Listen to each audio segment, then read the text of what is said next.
ഇന്ത്യയിൽ തന്നെ കുറെ ആളുകൾ നേതൃത്വം വഹിച്ച് മറ്റുള്ള ആളുകളുടെ പ്രേരണയാൽ ആയിരക്കണക്കിന് ആളുകൾ സമ്മേളിച്ച വലിയൊരു സമ്മേളനം തിരുനാവായ ഭാരതപ്പുഴയുടെ ഓരത്ത് 1949 സംഘടിപ്പിച്ചു.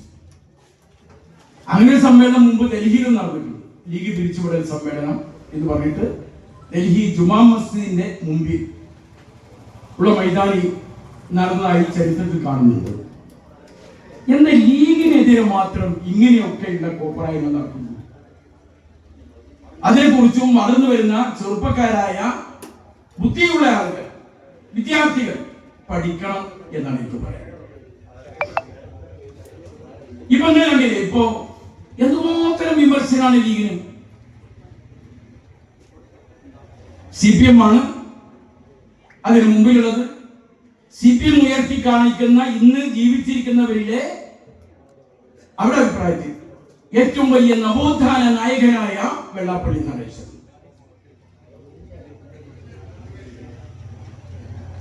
CPMകൾക്ക് ഇത് കേൾക്കുമ്പോൾ ശരീരം സങ്കോചിക്കുന്നുണ്ടോ? വെള്ളാപ്പള്ളി നടേശനാണത്രേ ഇന്ന് വർത്തമാനകാലത്ത് കേരളത്തിലെ ഏറ്റവും വലിയ നവോത്ഥാന നായകൻ. നിങ്ങൾക്ക് അഭിപ്രായം ഉണ്ടോ? എന്നെ കേൾക്കുന്ന കമ്മ്യൂണിസ്റ്റുകാരോട് ഞാൻ ചോദിക്കുന്നത്, പരിസരത്തുള്ള ഇടതുപക്ഷക്കാരോടാണ് ഞാൻ ചോദിക്കുന്നത്. എന്നോട് മറുപടി പറയാനല്ല, നെഞ്ചത്ത് കൈവച്ച് ചിന്തിക്കാനാണ് ഞാൻ പറയുന്നത്. ആരാ പറയുന്നത്? ഇടതുപക്ഷവും CPMഉം പിണറായി വിജയൻ. നവോത്ഥാന പ്രസ്ഥാനത്തിന്റെ ചെയർമാനാക്കലാര് അതിലേറ്റവും മുന്തിയ ആളുകൾ. അപ്പൊ നിങ്ങളുടെ നവോത്ഥാനത്തിന്റെ സ്വഭാവം എന്ത് എന്നുള്ളത് പിന്നെ കൂടുതൽ വിശദീകരണം ആവശ്യമില്ലല്ലോ.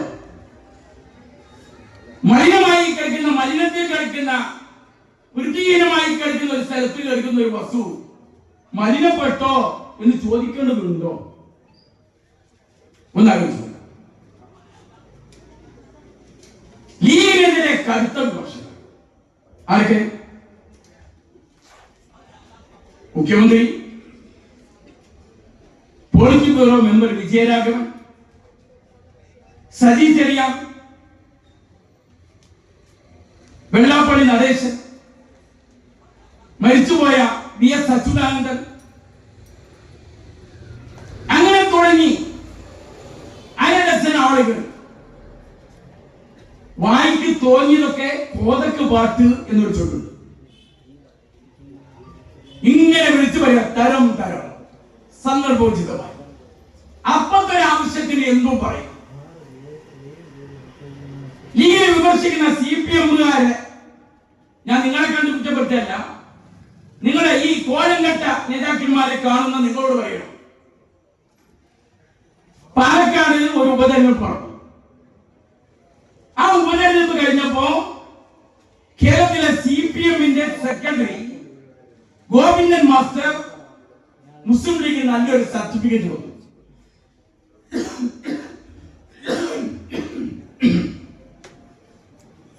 അദ്ദേഹം പറഞ്ഞു, ഞാൻ ലീഗിനെ സ്വാഗതം ചെയ്യുന്നു എന്ന് പറഞ്ഞു ഒരു പത്രസമ്മേളനത്തിൽ. പത്രങ്ങൾക്ക് വലുതായി വാർത്തയാക്കി. പിറ്റേ ദിവസം ബിനോയ് വിശ്വന്റെ ഒരു പ്രസ്താവന വന്നു. മുന്നണിയിലേക്ക് ആളുകളെ ക്ഷണിക്കാൻ, കക്ഷികളെ, സംഘടനകളെ ക്ഷണിക്കാൻ ആരെയും അധികാരപ്പെടുത്തിയിട്ടില്ല എന്ന് പറഞ്ഞു. കേട്ടങ്ങൾ വിചാരിക്കുന്ന ഞങ്ങൾ പോകാൻ നിൽക്കുന്നത് തെറ്റിദ്ധരിച്ചു പോകണ്ട. ഞങ്ങൾ കയറ്റഭാവം നടത്തിയിട്ടില്ല. ഇടയ്ക്കിടയ്ക്ക് പറയുന്നതാണ്, ഞങ്ങൾ ക്ഷണിക്കുന്നതാണ്. അതുകൊണ്ട് ഞങ്ങൾ ഇതിനൊന്നും വലിയ വില കൊടുക്കാറില്ല.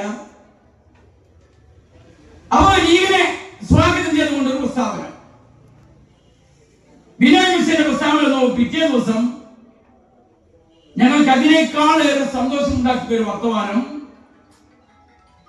ഗോവിന്ദൻ മാസ്റ്റർ പറഞ്ഞു. CPMകാർ ആരെങ്കിലും കേൾക്കുന്നുണ്ടെങ്കിൽ ഒന്ന് നോട്ട് ചെയ്ത് നോക്കുന്ന നല്ലതാണ്. പാലക്കാട് ഉപതെരഞ്ഞെടുപ്പ് കഴിഞ്ഞപ്പോൾ ഞങ്ങളെ സ്വാഗതം ചെയ്തുകൊണ്ട് ഗോവിന്ദൻ മാസ്റ്റർ പ്രസ്താവന ഇറക്കി. ബിനോയ് വിശ്വനെതിരെ എതിർത്തപ്പോ പിറ്റേ ദിവസം ഗോവിന്ദൻ മാസ്റ്റർ തിരുത്തി. തിരുത്തിയതാണ് ഞങ്ങൾക്ക് ഏറെ സന്തോഷവും അഭിമാനവും ഉണ്ടാക്കിയത്. ഗോവിന്ദൻ മാസ്റ്റർ പറഞ്ഞു, ഞാൻ ലീഗിനെ ഇടതുമുന്നണിയിലേക്ക് ക്ഷണിക്കുകയല്ല ചെയ്തത്, ഞാൻ ലീഗിന്റെ നയങ്ങളെ സ്വാഗതം ചെയ്യുകയാണ് ചെയ്തത്. എന്ത് ഞങ്ങൾക്ക് ഇതിനേക്കാൾ വലിയൊരു അംഗീകാരം കിട്ടാണ്ടോ? ഇവിടെ കൂടിയവരും അപ്പുറത്ത് കുറച്ച് അപ്പുറത്ത് മാറി നിന്ന് കേൾക്കുന്നവരും ഒക്കെ ഒന്ന് ആലോചിക്കും, ലീഗിന് ഇതിനേക്കാൾ വലിയൊരു സർട്ടിഫിക്കറ്റ് ഇനി കിട്ടാണ്ടോ? ലീഗിന്റെ നയങ്ങളെയാണ് വിമർശിച്ചത്. അത് കഴിഞ്ഞു നിലമ്പൂർ ഉപതെരഞ്ഞെടുപ്പ് കഴിഞ്ഞു. 2 മാസം കഴിഞ്ഞപ്പോ മുഖ്യമന്ത്രി മറ്റൊരു പ്രസ്താവന ഇറക്കി. മുസ്ലിം ലീഗിനെ വർഗീയമായി ചിത്രീകരിച്ചുകൊണ്ടാണ് അദ്ദേഹം വർത്തമാനം പറഞ്ഞത്. അതിനെതിരെ വിമർശനങ്ങളുണ്ടായി, ഞങ്ങളും വിമർശിച്ചു.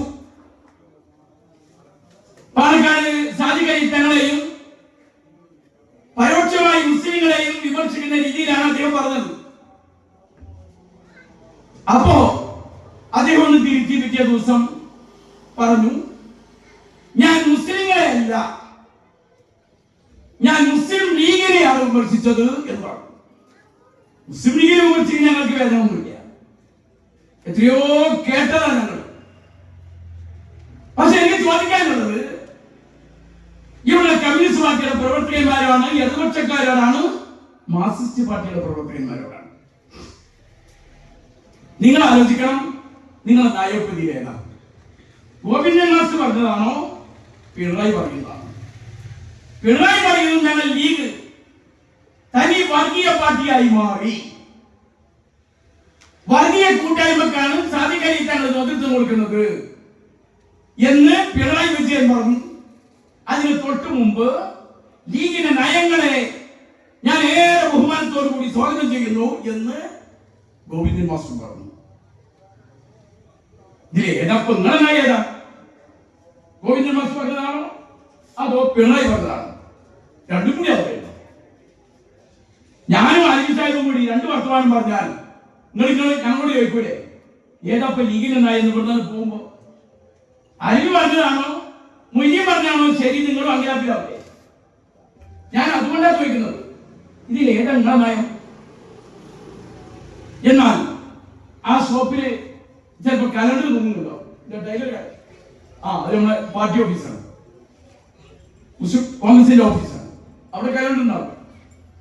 ആ കലണ്ടറിന്റെ ഷീറ്റ് മാസം മാസം മാറ്റി, ജനുവരിത്ത് മാറ്റി, ഇനിയിപ്പോ ഒരാഴ്ച കൂടി കഴിഞ്ഞാൽ ഫെബ്രുവരിക്ക് മാറ്റും അല്ലേ? അങ്ങനെ 12, 11 ഷീറ്റ് മാറ്റും. ഇത്രേ ആയുസുള്ളൂ CPM നയങ്ങൾക്ക്. മാസം മാസം ചിലപ്പോ ആഴ്ചക്ക് നയം മാറുന്ന ഒരു പാർട്ടിയുടെ പേരാണ് കമ്മ്യൂണിസ്റ്റ് മാർക്സിസ്റ്റ് പാർട്ടി.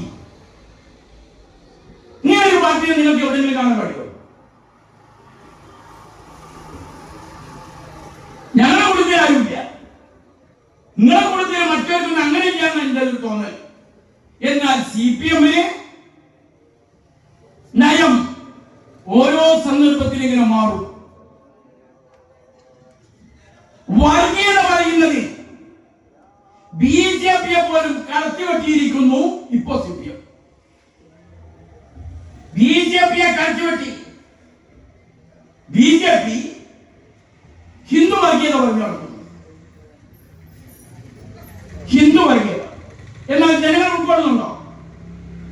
നല്ല വിദ്യാസമ്പന്നരായ ജനങ്ങളുള്ളത് കേരളത്തിലാണ്. കേരളത്തിൽ BJP സ്ഥിതി എന്താ? ഇവിടുത്തെ ജനങ്ങൾ എങ്ങനെ? ഭൂരിപക്ഷം കൂടുതൽ ഹിന്ദു സഹോദരങ്ങൾ ഉൾക്കൊള്ളുന്ന സംസ്ഥാനമാണ് കേരളം. ആ വിദ്യാസമ്പത്തിന്റെ കരുത്താണ് നമ്മൾ കാണുന്നത്. വർഗീയത പറഞ്ഞിട്ട്, ഹിന്ദുത്വം പറഞ്ഞിട്ട്, മുസ്ലിങ്ങളെയും ക്രിസ്ത്യാനികളെയും വർഗീയമായി എതിർത്തുകൊണ്ട് സംസാരിച്ചിട്ട് ഇവിടുത്തെ ഹിന്ദുക്കളെ സ്വാധീനിക്കാൻ BJP കഴിയില്ല. BJP ചേക്കേറിയ അധികാരമോഹികൾ ആഗ്രഹങ്ങൾ കൊതിക്കുന്ന ആളുകൾ, ഭിക്ഷാന്തേഹികൾ ഒക്കെ കുറെ ആളുകൾ നടന്നുകൂടിയിട്ടുണ്ടാവും. BJP മുസ്ലിം പേരിലെ കുറെ ആളുകളുണ്ട്. എന്തിനാണ് പോയിട്ടുള്ളത്? സ്ഥാനമാനങ്ങൾ കിട്ടാൻ. ഇവിടെ ഒന്നും സ്ഥാനമില്ല, അവരെങ്കിലും കിട്ടിയാലതായി എന്ന് കരുതി പല ആളുകളും പോയിട്ടുണ്ടാവും. പല ആളുകളും കാണുന്നത് ഇതൊക്കെ ഈ അധികാരങ്ങളൊക്കെ പങ്കുവെക്കാനുള്ളതാണ് എന്നാണ്. രാഷ്ട്രീയത്തിന്റെ പ്രാധാന്യമോ വലുപ്പമോ അതിന് ലക്ഷ്യമോ അതിലെ എന്റെ ഉത്തരവാദിത്വം എന്താണെന്നോ പോലും തിരിച്ചറിയാത്ത അണികളുണ്ട് പല പാർട്ടികൾ. അതുകൊണ്ടാണ് അത്തരക്കാരൊക്കെ പറയുമ്പോൾ. എന്നാൽ കേരളത്തിലെ ജനങ്ങളുടെ പ്രബുദ്ധതയെ അവഹേളിക്കരുത് എന്നാണ് CPM-നോട് എനിക്ക് പറയാനുള്ളത്. ഇതിനകത്ത് ഹിന്ദുക്കളെ മുസ്ലിങ്ങളെ മാറ്റി നിർത്തി ക്രിസ്ത്യാനിയുടെ ആളുകളായിരുന്നു നിങ്ങൾ,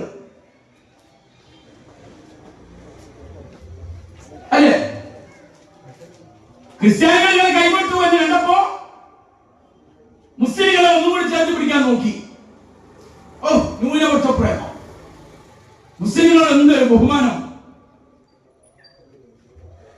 ഇപ്പൊ അത് വിട്ടു.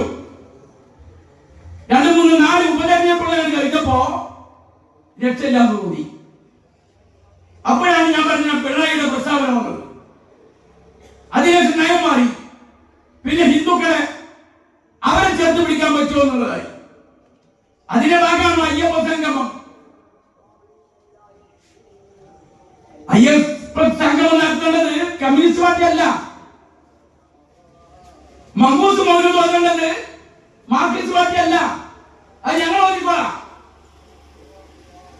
മങ്കൂസ് മൗലൂദും അയ്യപ്പ സംഗമവും ഒക്കെ കമ്മ്യൂണിസ്റ്റ് പാർട്ടി നടത്തേണ്ടതാ, രാഷ്ട്രീയ പാർട്ടി നടത്തേണ്ടതാ. കണക്ക് ബോധിപ്പിക്കാൻ കഴിയുന്നതാണ്. എവിടെ പോയാലും കയ്യിട്ട് വാഴും. രക്തസാക്ഷി ഫണ്ട്, അയ്യപ്പ ഭക്തന്മാർ കൊടുത്ത ഫണ്ട്, ഖജനാവിലെ ഫണ്ട് എല്ലാം തട്ടി സാപ്പിട്ട് നടക്കുന്ന ഒരു ഭരണം. ഇതുപോലൊരു ഭരണം കേരളനാട് കണ്ടിട്ടില്ല. ഇതുപോലൊരു നാറിയ ഭരണം കമ്മ്യൂണിസ്റ്റുകാർ ഏറെ വിളിച്ചതാ. മതത്തിന്റെ, ശങ്കരന്റെ, കരുണാകരന്റെ, അച്യുതമേനോന്റെ, CH-ന്റെ, വാസുദേവൻ നായരുടെ, ആന്റണിയുടെ, ഉമ്മൻചാണ്ടിയുടെ ഭരണകാലത്തൊക്കെ നിങ്ങൾ വിളിച്ചു. കേരളത്തിലെ ഏറ്റവും അന്തസ്സാർന്ന ഭരണകാലത്തോടും നിങ്ങൾ വിളിച്ചു. ഇതുപോലൊരു നാറിയ ഭരണം കേരളനാട് കണ്ടിട്ടില്ല. വിളിക്കണം. ഇതുപോലൊരു നാറിയ ഭരണം കേരളം കണ്ടിട്ടുണ്ടോ? കമ്മ്യൂണിസ്റ്റുകാർക്ക് ആ മുദ്രാവാക്യം വിളിക്കാൻ പറ്റിയ അവസരമാണ് ഇപ്പൊ കൈവന്നിട്ടുള്ളത്. ഇന്ത്യ നാട്ടിലെ കമ്മ്യൂണിസ്റ്റുകാർ പറയുന്നു അച്യുതാനന്ദന്റെ സർക്കാരിനേക്കാൾ മോശമായി പോയി. അത് മോശമാണ് നിങ്ങൾ വിലയിരുത്തിയിട്ടുണ്ട് നേരത്തെ. ഈ ഭരണം എങ്ങനെയാവും ഞങ്ങൾ കരുതിയില്ല. ഞങ്ങൾ 99 ആളെ പിന്തുണയിൽ നിങ്ങൾ വന്നിട്ട് ഭരിക്കാൻ കഴിയാതെ ഞങ്ങൾ വിട്ടാണോ? നിങ്ങൾക്ക് പിന്തുണ കിട്ടിയില്ലേ? നിങ്ങൾ കക്കാനെ നോക്കിയത്, വർഗീയമായി ചേർന്നിട്ടുണ്ടാക്കാൻ നോക്കിയത്. കേരളത്തെ നിങ്ങൾ വർഗീയവൽക്കരിച്ചു. തരാതരം വർഗീയത പറഞ്ഞിറക്കുന്ന ഒരു ഭരണകൂടവും പാർട്ടിയുമായി CPM മാറി. ഇത് തിരിച്ചറിയാം.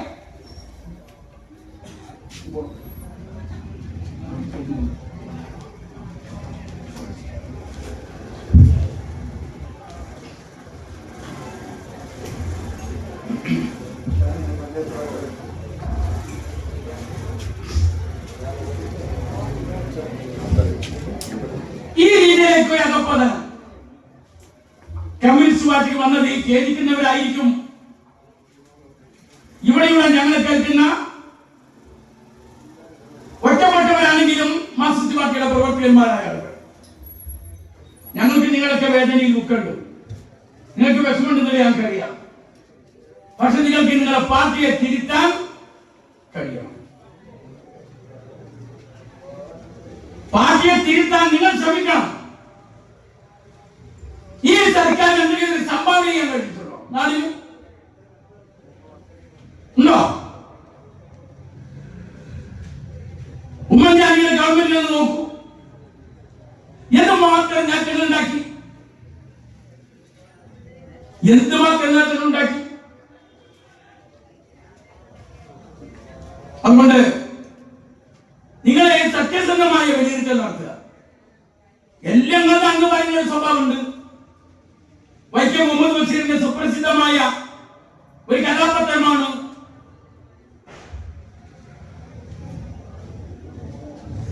എട്ടുകാലി മമ്മൂഞ്ഞി. നാട്ടിലാക്കുന്നതെന്തും ആയിട്ടാണ് ഞങ്ങൾ വന്നോളൂ, എന്തും മുപ്പതാണ്. ഒരു സ്ത്രീ പറഞ്ഞു നമ്മളെ പാറു വെച്ചു എന്ന് പറഞ്ഞു. അപ്പൊ പറഞ്ഞു ആ അതിന്റെ ആള് നമ്മളാ പാറു വെച്ചത്, അതിന്റെ ആള് ഞാനാണ്. അപ്പൊ പറഞ്ഞു അത് ഇല്ലത്തെ ആനയാണ് തോന്നുന്നു. അപ്പോഴാണ് മമ്മൂഞ്ഞി അങ്കാളിച്ചു പോയത്. എല്ലാം വിഴിഞ്ഞ എയർപോർട്ട് ഉമ്മൻചാണ്ടിയുടെ കാലത്താണ് തുടങ്ങിയത്. കൊച്ചി മെട്രോ ഉമ്മൻചാണ്ടിയാണ് തുടങ്ങിയത്. കണ്ണൂർ എയർപോർട്ട് ഉമ്മൻചാണ്ടിയാണ് തുടങ്ങിയത്. UDFന്റെ ഭരണകാലം ഉദ്ഘാടനം ചെയ്യാൻ നിങ്ങൾക്ക് അവസരം കിട്ടിയിട്ടുണ്ടാവും. അപ്പോ ഇതൊക്കെ ഗർഭം ധരിച്ചതും ജന്മം കൊടുത്തതും ആരാണെന്ന് നോക്കേണ്ടത്. തുണിയും പാറ്റി കൊടുത്ത് കുട്ടീനെ സ്കൂളിൽ കൊണ്ടുപോയി ചേർത്തതും ഇതൊക്കെയല്ല വാപ്പുണ്ടാവുക. ഞാനാ സ്കൂൾ കൊണ്ടുപോയി ചേർത്തതെന്ന് പറയുമ്പോ ഞാനാ കുട്ടിയെ വാപ്പാൻ തരാൻ പറ്റുമോ? നിങ്ങൾ ഉദ്ഘാടനം ചെയ്തിട്ടുണ്ട്, ബോർഡും വെച്ചിട്ടുണ്ട്. തുടങ്ങിയത് UDFന്റെ കാലത്താണ്. നിങ്ങൾ ഉദ്ഘാടനം ചെയ്ത മുഴുവനും നിങ്ങൾ തുടങ്ങിയത് എന്താണെന്നുള്ളത് പറ. ഇപ്പൊ NHന്റെ നാഷണൽ ഹൈവേയുടെ 66 മധുരിങ്ങനെ പറഞ്ഞ ആൾക്കാരുണ്ട്. ഞങ്ങൾ ഇതിലെ കൂരിയാട് തകർന്നാണ് കോടികൾ നഷ്ടമുണ്ടായി. അതിനെ പണി നടക്കുമ്പോൾ അവിടുത്തെ സാധാരണക്കാരായ ആളുകൾ, ആ നാട്ടിലെ ജനങ്ങൾ ഈ എഞ്ചിനീയർമാരോട് പറഞ്ഞു ഈ ജോലി, ഈ രീതിയിലുള്ള നിർമ്മിതി ഇവിടെ അപകടമാണ്. കേട്ടില്ല, അതിന് ഉൾക്കൊള്ളാൻ കഴിയില്ല. പുച്ഛം. നാട്ടിലെ ജനങ്ങൾ പറഞ്ഞു, കൂരിയാട് എന്ന പ്രദേശത്തെ ആളുകൾ ഇവിടെ ഈ രീതിയിൽ കാലുവാർക്ക് ഇടിമുഖത്ത് ഈ രീതിയിൽ മണ്ണ് ഇതിൽ പടുത്തുകൊണ്ടായാൽ ഇത് നിലനിൽക്കുമെന്ന് നിങ്ങൾ കരുതണ്ട, ഇത് കൂടുതൽ ആയുസ്സുണ്ടാവില്ല എന്ന് നാട്ടിൽ പറഞ്ഞു. അത് വിമർശനമായി പിന്തിരിപ്പന്മാരായി ആ നാട്ടുകാരെ ചിത്രീകരിച്ചു. സാരില്ല, അവർ ശ്രമിച്ചു, മതിൽ കെട്ടി പൊക്കി. തന്നുണ്ടായി കോടികൾ ഖജനാവിൽ നഷ്ടം. ആ സാധാരണക്കാരായ ആളുകൾ വന്നു, ഞങ്ങൾ പറഞ്ഞില്ലേ ഈ രീതിയിലുള്ള നിർമ്മിതിയുടെ അപകടമാണെന്ന് ഞങ്ങൾ പറഞ്ഞില്ലേ എന്ന് അവരോട് ചോദിച്ചു. അപ്പോഴങ്ങനെ അന്തരിച്ച് നിൽക്കുക. ജനങ്ങൾ കേൾക്കാൻ തയ്യാറാണ്. നിങ്ങൾ നോക്കൂ, ഈ നിർമ്മിതിയല്ലേ MK മുനീർ പറഞ്ഞത്? 20 കൊല്ലം മുമ്പ് എക്സ്പ്രസ് ഹൈവേ ഇതുവഴി കടന്നു വന്നിരുന്നു എങ്കിൽ എന്തുമാത്രം നേട്ടം നമുക്കുണ്ടാകുമായിരുന്നു, എന്തുമാത്രം നേട്ടം ഉണ്ടാകുമായിരുന്നു. ഇത്ര പണം വേണ്ട, ഇത്ര നാശനഷ്ടങ്ങൾ ഉണ്ടാവില്ല. പുതിയ പുതിയ കടകൾ 20 കൊല്ലം കൊണ്ട് വന്നു, കെട്ടിടങ്ങൾ വന്നു, അതൊക്കെ പൊളിക്കേണ്ടി വന്നു, അവർക്ക് നഷ്ടപരിഹാരം കൊടുക്കേണ്ടി വന്നു. ഈ കാലം കൊണ്ടുണ്ടാക്കുന്ന വളർച്ച അത് മുരടിക്കാൻ കാരണം എക്സ്പ്രസ് ഹൈവേയെ എതിർത്തത്. അന്ന് നിയമസഭയിൽ നിങ്ങൾ അങ്ങനെ പറഞ്ഞിരുന്ന ഒരു പശുവിനെ അപ്പുറത്ത് കെട്ടി ഇപ്പുറത്താണ് വീട്. ഈ പശുവിനെ എങ്ങനെ അഴിച്ചുകൊണ്ടുവരിക? മാതിരി വിഡ്ഢികൾ കമ്മ്യൂണിസ്റ്റ് പാർട്ടിയിൽ ഉണ്ടാവുള്ളൂ കേട്ടോ. ഇത് നിർമ്മാണം തുടങ്ങിയതിന് മുമ്പ് കെട്ടിയ പശുവിനെ 1 or 2 കൊല്ലം കഴിഞ്ഞിട്ടല്ലേ കഴിച്ചു കൊണ്ടുവരിക? എന്നുള്ളത് ആലോചിക്കാൻ പോലും കഴിയില്ല ആ സഖാവിന്. ഒരു ദിവസം കൊണ്ട് ഒരു മണിക്കൂറോളം ഉണ്ടാക്കുന്നതല്ല പാലം. ഇതിപ്പോ 5-6 കൊല്ലായി. അതാണ് മനസ്സിലാക്കേണ്ടത്. ഇപ്പൊ എന്താ മുനീർ പറഞ്ഞു 50 മീറ്ററിനടി 50 മീറ്റർ കഴിയുമ്പോ പാസേജ് ഉണ്ടാവും. എന്നാൽ എന്നിട്ട് അത് കൊണ്ടുവരാൻ നിങ്ങൾ കഴിഞ്ഞോ? 2 കിലോമീറ്റർ കഴിഞ്ഞിട്ടും പാസേജ് ഇല്ലാത്ത സ്ഥലമുണ്ട്. ഇപ്പോ ഞങ്ങൾ സമരം ചെയ്തിട്ടാണ് നിരന്തരം വാങ്ങിയത്. ആ റോഡും ഈ റോഡും കൂടി ചിന്തിക്ക്. കമ്മ്യൂണിസ്റ്റ് പാർട്ടി നാടിനെ എങ്ങനെയൊക്കെ തളർത്തുന്നു എന്നുള്ളത് തിരിച്ചറിയാം. എന്നൊക്കെയാണ് നിങ്ങൾ നമ്മളെ പഴയ ട്യൂബിലേക്ക് ഉണ്ട് സ്വിച്ച് ഇട്ടിട്ട് പെട്ടെന്ന് കത്തൂല. മിനിങ്ങി മിനിങ്ങി മിനിങ്ങി പിന്നാണ് കത്തു. ബുദ്ധി ഇതൊക്കെ മനസ്സിലാക്കാൻ കുറച്ച് സമയമുള്ളൂ. നെല്ല് കുത്ത് മിഷീൻ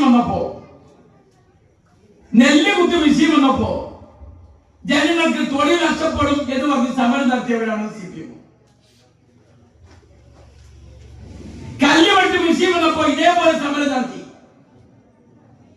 നെല്ല് കൊയ്ത്ത് മിഷീൻ വന്നു അച്യുതാനന്ദൻ മരിക്കുമ്പോ.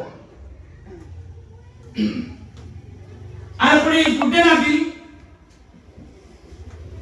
2008 വെള്ളം പൊങ്ങി നെല്ല് നശിച്ചു, മുളച്ചു പൊന്തി. ഉടനെ കൊയ്യില്ല എങ്കിൽ ആ ഉള്ളതുപോലെ നഷ്ടമാകും എന്ന അഭിപ്രായം പറഞ്ഞു. തൊഴിലാളികളെ ഇറക്കി കൊയ്യാൻ മാസങ്ങൾ വേണം. അതുകൊണ്ട് പെട്ടെന്ന് കൊയ്യാൻ കൊയ്ത്ത് മെഷീൻ കൊണ്ടുവന്നു തമിഴ്നാട്ടിൽ നിന്ന്. തമിഴ്നാട്ടിൽ നിന്ന് കൊണ്ടുവന്ന കൊയ്ത്ത് മെഷീൻ ഉപയോഗിച്ച്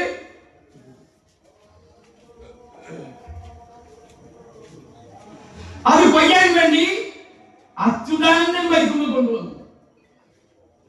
കുട്ടനാടിൽ പാടശേഖരയിലെ വരമ്പത്തിങ്ങനെ നിന്നു. ഒരാഴ്ച നിന്നു. എന്തിനെ? നിങ്ങളെ കർഷക തൊഴിലാളികൾ സമരം നടത്തി. ഒരാഴ്ച കഴിഞ്ഞിട്ടാണ് കൊയ്തത്. അപ്പോഴേക്കും മുളച്ചു പൊന്തി, മാറത്തടിച്ച് കരഞ്ഞു അവിടുത്തെ കർഷകർ. ഈ നഷ്ടം സംഭവിക്കുന്നത് പോലും തിരിച്ചറിയാൻ ഹൃദയ വിശാലതയില്ലാത്ത ആളുകളുടെ പേരാണ് കമ്മ്യൂണിസ്റ്റ് മാർക്സിസ്റ്റ് പാർട്ടി എന്ന് പറയുന്ന സംഘത്തിലുള്ളത്. അതുകൊണ്ട് ഈ കാലത്തെ നിങ്ങൾ തിരിച്ചറിയാൻ കഴിയണം. കമ്പ്യൂട്ടർ വന്നപ്പോൾ നിങ്ങൾ എതിർത്തു. ഇപ്പൊ ഞങ്ങൾ ഓഫീസുകളൊക്കെ കമ്പ്യൂട്ടർ വൽക്കരിക്കുന്നത് തിരക്കില്ല. റോഡ് വീതി കുത്തുമ്പോ എക്സ്പ്രസ് ഹൈവേ നിങ്ങൾ എതിർത്തു. ഓരോന്നിനെയും നിങ്ങൾ എതിർത്തു. പുരോഗതിയെ ഇടയ്ക്ക് നിങ്ങൾ അധികാരത്തിൽ വരുന്നു എന്നുള്ളതാണ് നമ്മുടെ നാടിന്റെ തളർച്ചയ്ക്കുള്ള ഒരു കാരണം. ഞങ്ങളിങ്ങനെ പൊക്കിക്കൊണ്ടിരും. നാനാത്തു ഭ്രാന്തൻ ചെയ്യുന്നത് പോലെ പിന്നെ ഇടയ്ക്ക് നിങ്ങളെ വരാണ്ട് വരുമ്പോൾ കൂടി ആ പുരോഗതി താഴേക്ക് പോകും. ഇപ്പൊ കേരളത്തിന്റെ സ്ഥിതികൾ മനസ്സിലാക്കാൻ കഴിയുന്നുണ്ടോ? കേരളത്തിൽ എന്താ നടക്കുന്നതെന്ന് പോലും അറിയാത്തൊരു മുഖ്യമന്ത്രിയെ കണ്ടിട്ടുണ്ട്. ഞാൻ ചുരുക്കേണ്ടി കേരളത്തിലെ ഇന്ന് കേരളത്തെ ദരിദ്രവൽക്കരിച്ച മുഖ്യമന്ത്രിയാണ് പിണറായി വിജയൻ. എന്താ ദരിദ്രവൽക്കരണം? വരവ് ചെലവിനോളം എത്താതിരിക്കുക. നിങ്ങൾക്കാരും നോക്കും നിങ്ങളുടെ സ്ഥിതി എന്താണെന്ന്. അരിയുടെ മുളകിന്റെ ഉപ്പിന്റെ വെളിച്ചെണ്ണന്റെ വില പഴയ വിലയില്ലപ്പോ. പിണറായി അധികാരത്തിൽ വരുന്നതിന് മുമ്പുള്ള വിലയല്ല. അതിന്റെ ഇരട്ടിയോ ഇരട്ടിക്കരട്ടിയോ ആയി മാറിയിട്ട് പറഞ്ഞിട്ടേയും ഇല്ല. ഇതാ നിങ്ങളുടെ വരുമാനം ഇരട്ടി പോലും ആയിട്ടില്ല. ഇരട്ടിയായിട്ടില്ല. എന്നല്ലേ? എന്നാൽ ഇരട്ടിക്കരട്ടി വിലക്കയറ്റുണ്ടായി. ഇതിനാണ് ദാരിദ്ര്യവൽക്കരണം എന്ന് പറയുന്നത്. നിത്യം അധ്വാനിച്ച് കുടുംബം കഴിഞ്ഞ വീടുകൾ ഇടത്തിരക്കാർ, അവർക്ക് ജീവിത പ്രയാസം അടിച്ചേൽപ്പിച്ച ഭരണകൂടമാണ് ഇന്ന് കേരളത്തിൽ. അതുകൊണ്ടാണ് ഞാൻ പറഞ്ഞത്, ദരിദ്രവൽക്കരിച്ച കേരളത്തെ ദരിദ്രവൽക്കരിച്ച ഒരു മുഖ്യമന്ത്രിയുടെ പേരാണ് പിണറായി വിജയൻ. ഇതൊന്നും മനസ്സിലാക്കേണ്ടത് കഴിഞ്ഞില്ല. ഞാൻ ചോദിക്കാം, അദ്ദേഹത്തിന്റെ മോൻ ഒരുപോലെ, മോനെ പറ്റി അദ്ദേഹം പറഞ്ഞു, കഴിഞ്ഞു കേട്ടില്ലേ പിണറായി പറഞ്ഞത്? മോന്റെ പേരിൽ ഒരു ആരോപണം വന്നു. പിറ്റേന്ന് വാപ്പാന്റെ അച്ഛന്റെ മുഖ്യമന്ത്രിയുടെ പിണറായി വിജയന്റെ ഒരു പ്രസ്താവന, ഇന്ന മോനെ താമസിക്കുന്ന വീട്ടിലെ ക്ലിഫ് ഹൗസിലെ റൂമിന്റെ എണ്ണം പോലും അറിയില്ല. ഒരു പാവം പയ്യനാണ് എന്റെ മോന് ക്ലിഫ് ഹൗസിലെ റൂമിന്റെ എണ്ണം പോലും അറിയില്ല. കേട്ടില്ലേ? വായിച്ചില്ലേ? അപ്പോ മോനെ പോലെയുള്ള ഒരു അച്ഛനാണ്. എല്ലാ അച്ഛനും തന്നെ ആഗ്രഹിക്കട്ടെ, ഏത് വാപ്പി ആഗ്രഹിക്കും? നല്ല പിതാവൊക്കെ ഇന്നെ പോലെ തന്നെ എന്റെ മോനാകണം എന്നാഗ്രഹിക്കും. മക്കൾ ആഗ്രഹിക്കും എനിക്ക് എന്റെ അപ്പാനെ പോലെ എന്റെ അച്ഛനെ പോലെ ആവണം എന്നാഗ്രഹിക്കും. എന്നാൽ അതിൽ അച്ഛനും പത്ത അച്ഛനും മോനും 10 കൊല്ലമായി താമസിക്കുന്ന ക്ലിഫ് ഹൗസിലെ റൂമിന്റെ എണ്ണം പോലും മോൻക്കറിയില്ല. 10 കൊല്ലമായി കേരളത്തിലെ മുഖ്യമന്ത്രി കസേരയിൽ ഇരിക്കുന്ന പിണറായി വിജയന് കേരളത്തിലെ ജനങ്ങളുടെ അവസ്ഥയും അറിയില്ല. ഞാൻ ഇതിൽ പിണറായിയെ കുറ്റപ്പെടുത്തില്ല. ഇവിടെ പണ്ഡിതന്മാർ ഇരിക്കുന്നത്. ഹാറൂൻ നബി മഹാനായ ഒരു പ്രവാചകനായിരുന്നു. 1,25,000-ഓളം പ്രവാചകന്മാർ ഭൂമിയിൽ ഭൂജാതരായിട്ടുണ്ട്. അതിൽ മഹാനായ ഹാറൂൻ നബി ഒരു ദിവസം ഭാര്യയുമായി സംസാരിക്കുമ്പോ ചെറിയ തർക്കമുണ്ടായി. ഞാനതുകൊണ്ട് വിശദീകരിക്കാൻ ആഗ്രഹിക്കുന്നില്ല. രണ്ടാളും തർക്കത്തില് നബി പറയുന്നത്, പ്രവാചകൻ പറയുന്നത്, അഥവാ അവരുടെ ഭർത്താവ് പറയുന്നത് ഭാര്യയ്ക്ക് ഉൾക്കൊള്ളാൻ കഴിയില്ല. അതിനിടക്ക് ഹാറൂൻ നബിയുടെ ഭാര്യയുടെ സഹോദരന്റെ കല്യാണം വന്നു. കല്യാണം വന്നപ്പോ ഭാര്യ ഭർത്താവിനോട് അഥവാ പ്രവാചകനോട് ചെന്നിട്ട് കല്യാണത്തിന് പോകാൻ നിങ്ങൾ ഉണ്ടാവില്ല എന്ന് ചോദിച്ചു. ഞാൻ ഉണ്ടാവില്ല. എന്നാ എനിക്ക് പോകാൻ അനുമതി ചോദിച്ചു. പോകണ്ടെന്ന് പറഞ്ഞു. അപ്പൊ പിന്നെ സ്ത്രീകളുടെ ഒരു സ്വഭാവം അറിയാലോ. ഇവിടുത്തെ സ്ത്രീകളെ അറിയട്ടോ, എന്റെ ഭാര്യന്റെ ഒരിങ്ങനെ പ്രയാസപ്പെടുത്തി നമ്മൾ എങ്ങനെയെങ്കിലൊക്കെ പോകാൻ വേണ്ടി തിരക്കുമ്പോൾ ആളുണ്ടാകും. അപ്പോ ഹാറൂൻ നബി പറഞ്ഞു, പോയിക്കോളൂ, ഒരു കണ്ടീഷൻ ഉണ്ട്. കണ്ടീഷൻ വെച്ചപ്പോ പോകുമ്പോ പറയാം. തുണികുപ്പായൊക്കെ മാറ്റി കല്യാണത്തിന്റെ ദിവസം വന്നു. പ്രവാചകന്റെ അടുത്ത്, ഭർത്താവിന്റെ അടുത്ത് വന്നു. അപ്പൊ പറഞ്ഞു, ഒരു വിളക്ക് കത്തിച്ച് കൊടുത്തു വയ്ക്കരുത്. ഇന്നത്തെ വഴിക്കല്ല, ചിമ്മിനി വിളക്ക് ഇങ്ങനെ കത്തുക. എന്തിനു? പ്രവാചകൻ പറഞ്ഞു, ഈ വിളക്ക് അണയരുത്. നീ കല്യാണത്തിന് പോയിക്കോ, പോയിട്ട് തിരിച്ചു വരുന്നവരേക്ക് ഈ വിളക്ക് കെടാൻ പാടില്ല, അണഞ്ഞു പോകരുത്. അണഞ്ഞാൽ നമ്മൾ തമ്മിലുള്ള ബന്ധം കൊടുക്കുന്നു. അതിന് ബേജാറായി. അപ്പോഴും കല്യാണം ഓർമ്മയിൽ വന്നപ്പോ പോകാൻ തീരുമാനിച്ചു. ഇറങ്ങി വിളക്ക് കെടാതെ പോയി. കല്യാണത്തിന് പോയി. വീട്ടിലെത്തി. കുടുംബങ്ങളെ കണ്ടു, പാപ്പിയും മാനിക്കെ കണ്ടു, പുജാപ്പണ്ണെ കണ്ടു, പുജലിനെ കണ്ടു. അങ്ങനെ എല്ലാവരെയും കണ്ടു. സന്തോഷവർത്തമാനങ്ങൾ പറഞ്ഞു. ഭക്ഷണമൊക്കെ കഴിച്ച് യാത്ര വേണ്ടി തിരിച്ചു പോകുന്നു. പ്രവാചകന്റെ അടുത്ത് തിരിച്ചു വന്നു. വിളക്ക് കെടാതെ ഏൽപ്പിച്ചു. പ്രവാചകൻ സന്തോഷമായിരുന്നു. പ്രവാചകൻ ഭാര്യയോട് ചോദിച്ചു, ഭക്ഷണം കഴിച്ചില്ലേ? കല്യാണത്തിന് കഴിച്ചു. കുടുംബങ്ങളൊക്കെ കണ്ടോ? കണ്ടു. അയൽക്കാരൊക്കെ കണ്ടില്ലേ? വർത്തമാനങ്ങളൊക്കെ പറഞ്ഞില്ലേ? പുതുവണി പുജാപ്പണൊക്കെ കണ്ടില്ലേ? കണ്ടു. എല്ലാവരും കണ്ടു. പിന്നെ ചോദിച്ചു, എന്തായിരുന്നു ഭക്ഷണം? ഭക്ഷണം കഴിച്ചു എന്ന് പറഞ്ഞ് ഭക്ഷണം എന്തായിരുന്നു? അപ്പൊ പറഞ്ഞു, ഭക്ഷണം എന്താ എനിക്ക് ഓർമ്മയില്ല. പുജാപ്പണന്റെ വേഷം എന്തായിരുന്നു? പുജാപ്പണം കണ്ടില്ലേ? വേഷം എനിക്ക് ഓർമ്മയില്ല. പുതിയനും സുന്ദരിയാണോ? വലുപ്പമുണ്ടോ? ഉയരമുണ്ടോ? തടിച്ചിട്ടാണോ? എങ്ങനെയാണ്? എനിക്ക് പറയാൻ പറ്റുന്നില്ല. പാരിമാനി കണ്ടില്ലേ? സുഖം അന്വേഷിച്ചില്ല. അന്വേഷിച്ചു.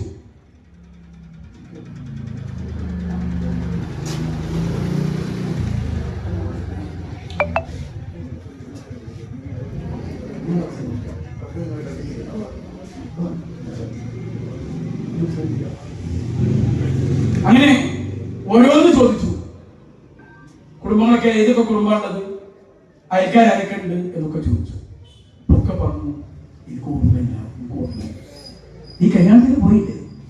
ഞാൻ അവരെ കണ്ടില്ല, ഭക്ഷണം കഴിച്ചില്ല, കഴിച്ചു കണ്ടു. പിന്നെ എന്ത്? അപ്പൊ പറഞ്ഞു, ഈ വിളക്ക് അന്ന് തന്ന ഭർത്താവായ പ്രവാചകരെ, നിങ്ങൾ തന്ന ഈ വിളക്ക് അണയുമോ എന്നൊരു ബേജാറിലായിരുന്നു ഞാനത് അണയാതെ കൊണ്ടുവന്നിട്ടുണ്ട്. അതുകൊണ്ട് എല്ലാം ഞാൻ ചെയ്തിട്ടുണ്ട്, ഭക്ഷണമൊക്കെ കഴിച്ചിട്ടുണ്ട്, പക്ഷെ എനിക്ക് എന്താ ഓർമ്മയിൽ നിൽക്കുന്നില്ല എന്ന് പറഞ്ഞു. ഞാൻ ബാക്കി കാര്യങ്ങൾ പറയുന്നില്ല. നമ്മുടെ മുഖ്യമന്ത്രി അങ്ങനെയാണ്. മുഖ്യമന്ത്രിയുടെ കയ്യിൽ ഒരു കസേരയുണ്ട്, മുഖ്യമന്ത്രി കസേര. ആ കസേര നഷ്ടപ്പെടുമോ എന്നൊരു ബേജാറിലാണ് മുഖ്യമന്ത്രി. അതുകൊണ്ട് കേരളത്തിൽ എന്താ നടക്കുന്നത് എന്ന് ചിന്തിക്കാൻ പോലും അദ്ദേഹത്തിന് കഴിയുന്നില്ല. അഭിവാദ്യങ്ങൾ. ജെയിംസ്.